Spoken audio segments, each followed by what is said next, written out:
2 থেকে 3 কর্মদিবসের মধ্যে আমরা যাতে যোগদান করতে পারি, তাহলে আমরা এর চাইতে আরো কঠোর আন্দোলনে কঠোর কর্মসূচি দেওয়া হবে।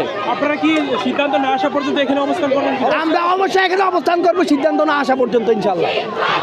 আমাকে মেরে রক্তাক্ত করা হয়েছে, পুলিশ আমাকে হাত তুলছে, আমাদের কাছে দেওয়া অনেকে আমাদের হাত তোলা হয়েছে। আমরা নিশ্চিত আমি রাস্তা নামছি। আমাদের এই বসে থাকবে সবাই।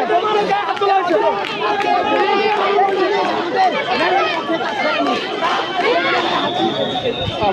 আমরা দেখতে পারতেছি এদিকে জল কামান নিয়ে আসছে পুলিশের পক্ষ থেকে, এখান থেকে জল কামান নিয়ে আসছে। দর্শক আমরা দেখতে পারতেছি, তো আমরা সরাসরি আপনাদেরকে দেখাচ্ছি যে শিক্ষকদের উপরে হয়তোবা জল কামান নিক্ষেপ করতে পারে, সেই উদ্দেশ্যে কিন্তু এখানে জল কামান নিয়ে আসতেছে আইন শৃঙ্খলা বাহিনী। আমরা দেখতেছি এখানে অনেক আইন শৃঙ্খলা বাহিনীর ঢল, এখানে শিক্ষকরা অনেকে উঠে পড়ছে। এখানে দেখতে পাচ্ছেন সরাসরি শিক্ষকদের গায়ে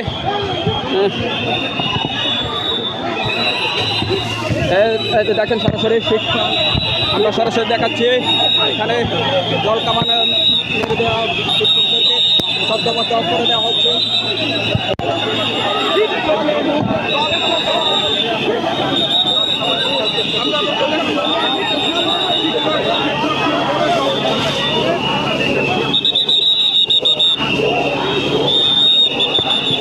শিক্ষকরা বুয়া বুয়া স্লোগান দিচ্ছে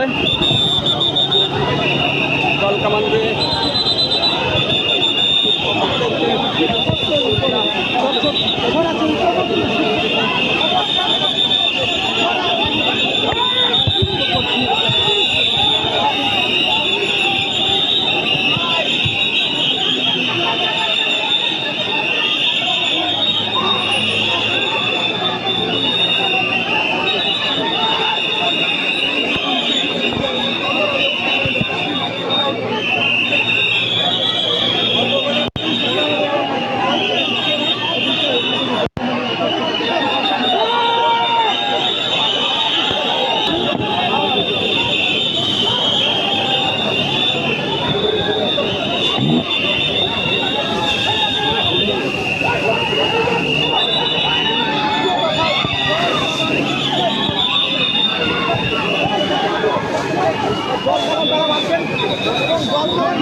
আসলে